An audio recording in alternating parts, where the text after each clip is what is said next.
Good morning, YouTube. Welcome to the Reptile Barn. We have a new animal to unveil for you today.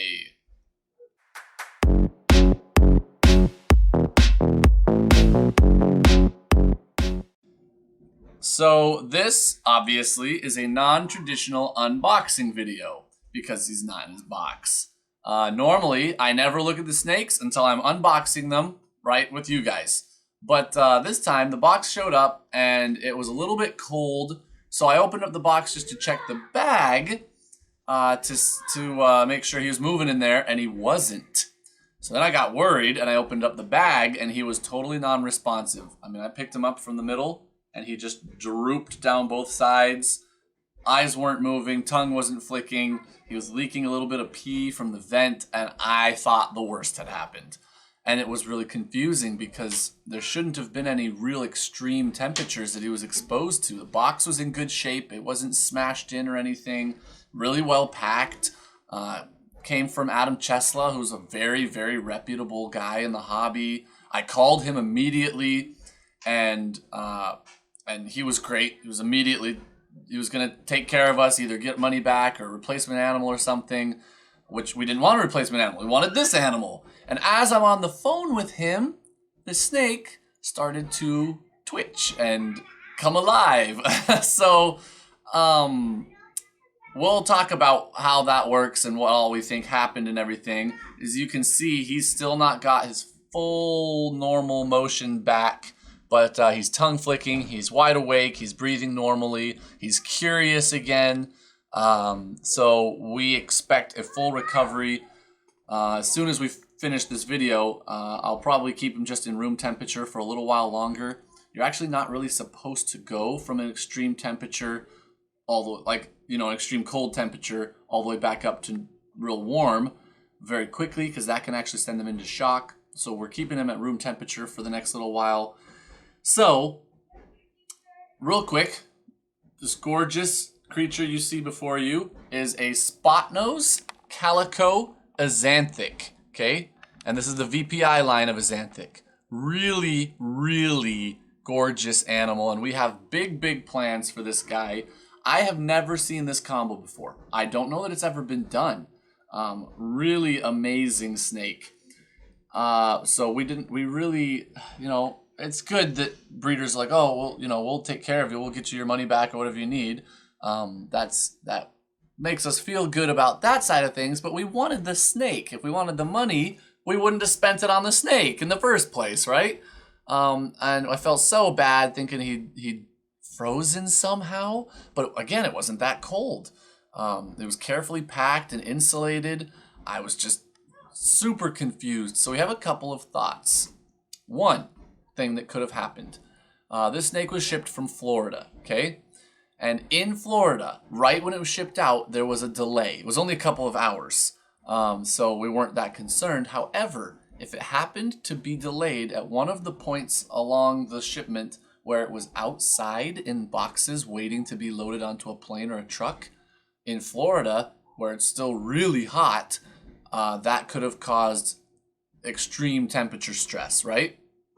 To then ship up to Alaska, where it's much cooler, that quick shift from really hot to too cold, in theory, could have sent him totally into shock, right? So that's one thing that could have happened. However, it wasn't really too hot or too cold anywhere along the shipping route. That's one of the nice things about shipping during the summer, as long as it's not, in a heat wave or anything. Like California's having trouble shipping right now because it's so hot there.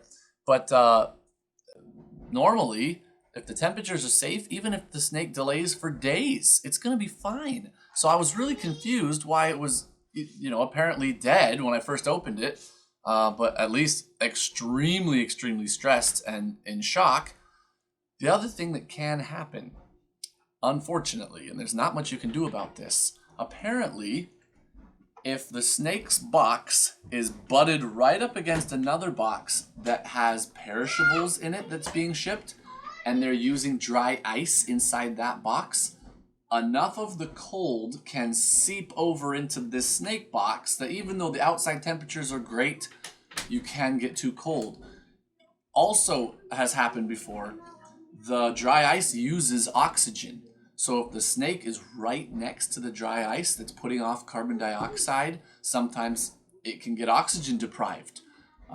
So I don't mean to freak anybody out, but these things can happen. It's possible. Again, we've purchased, I don't even know, 100 animals, and we've never had a snake be really severely stressed or messed up when it arrived. But this was close. We felt like this was a real close thing. I thought he was gone. I really did.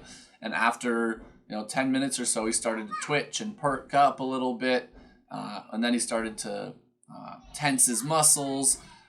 Finally, it got all the way up to his head, started moving, his eyes started moving, he started tongue flicking. So we're very, very happy that he's okay. We will obviously be babying him, keeping a very close eye on him for quite a while to make sure that there's no lasting damage. Adam Chesla, the breeder, he spoke with an importer. Importers go through temperature extremes and delays in shipping more frequently than people who are just breeders in the US or whatever that are shipping domestically. So this guy told him that usually with the snakes especially, if the problem was being too cold, as long as they pull through, there's no lasting damage, brain damage or muscular problems or anything like that. So we're very hopeful that he'll make a full recovery. We're probably going to be real cautious before we offer him a meal. We want to make sure that his whole body is functioning perfectly and well before we, put a meal in him that can stress the system and require digestion and all that. So that's where we're at. The breeder did nothing wrong. Again, please do not take this as like I'm smearing the breeder. He was spectacular. Beautiful animal. He was on top of it the minute I called him. And he was willing to do whatever it took to make it right, and also was helpful as far as what we could do for care for this little guy. And we are just thrilled that he made it. We didn't think he was going to for a little bit there. Anyways, one more time on the genetics. This is a spot nose calico azanthic, and this is the VPI line. This particular animal was actually what finally convinced us to go with the VPI line. So there's lots of different azanthic lines out there, right? We had gone back and forth between the VPI and the SK azanthics. Both of them are fantastic. We just kept not getting any azanthics in our collection because we couldn't decide which line to get. When we found this combo that we'd never seen before and we really liked it and thought of a bunch of stuff that it would go well with in our collection, we decided to go with this one. So we are officially now Team VPI. Oh, it's okay. You can see he's still not moving perfectly. Partly that might be the spot nose. Spot nose is known to have a little bit of like the wobble like people talk about with spider. But he's getting stronger and stronger as he continues to recover temperature-wise. I wish we knew for certain whether it was a too hot or a too cold issue, but I don't know if there's any way for us to know that. Regardless, he's okay. We need some sort of miracle name for him because he's our little back from the dead snake. Yeah, so we'll keep him out for a couple more minutes and then we'll put him in a tub and let him just relax for a few days without any stress. So that is all for now, guys. We will keep you updated on his health, make sure his recovery goes perfectly well. Thank you so much for watching. Until next time, we're the Reptile Bar.